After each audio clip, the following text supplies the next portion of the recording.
ನಿಮಿಷ camera open ನಾನು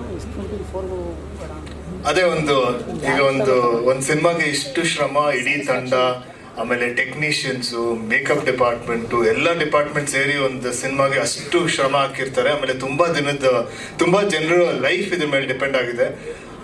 ಆ ಜರ್ನಿನೇ ಮುಗಿಸಿದಾಗ ಈ ಥರ ಒಂದು ಸಪೋರ್ಟ್ ಸಿಕ್ಕಿದಾಗ, ಅಂದರೆ ಸುದೀಪ್ ಅವರಿಂದ ಆಗಿರ್ಬೋದು, ವಿಜಯ್ ಸರ್ ಇಂದ ಆಗಿರ್ಬೋದು, ನಮ್ಮ ದೊಡ್ಡಪ್ಪಯಿಂದ ಆಗಿರ್ಬೋದು, ತುಂಬ ಖುಷಿ ಆಗುತ್ತೆ. ಆಮೇಲೆ ಬರೀ ಸಪೋರ್ಟ್ ಅಲ್ಲ, ಅವರು ಈ ಟ್ರೇಲರ್ನ ನೋಡಿ ಅವ್ರು ಇಷ್ಟಪಟ್ಟು ಒಂದಷ್ಟು ಮಾತಾಡಿದ್ರು. ಅದರಿಂದ ಇನ್ನಷ್ಟು ಖುಷಿ ಆಗುತ್ತೆ. ಮತ್ತೆ ಅದಕ್ಕೆ ನೆಕ್ಸ್ಟ್ ಸ್ಟೆಪ್ ಬಂದು ಜೊತೆಗೆ ಇಂಟರ್ವ್ಯೂಗಳು ಮಾಡಿದ್ರು, ಅದಕ್ಕೆ ಇನ್ನೂ ಖುಷಿ ಆಗುತ್ತೆ. ಸೊ ಈ ಥರ ಸಪೋರ್ಟ್ ತುಂಬ ಯಾವಾಗಲೂ ಇದ್ದಾಗ ಒಂದಷ್ಟು ಮೋಟಿವೇಶನ್ ಆಗುತ್ತೆ, ಇನ್ನಷ್ಟು ಒಂದು ಒಳ್ಳೆ ಸಿನಿಮಾ ಮಾಡೋಕ್ಕೆ. ಆಮೇಲೆ ಇನ್ನೊಂದಷ್ಟು ಇಡೀ ತಂಡಕ್ಕೆ, ಪ್ರೊಡ್ಯೂಸರ್ಗೆ ಎಲ್ಲರಿಗೂ ಒಂದಷ್ಟು ಕಾನ್ಫಿಡೆನ್ಸ್ ಬರುತ್ತೆ. ತುಂಬ ಖುಷಿ ಆಯಿತು.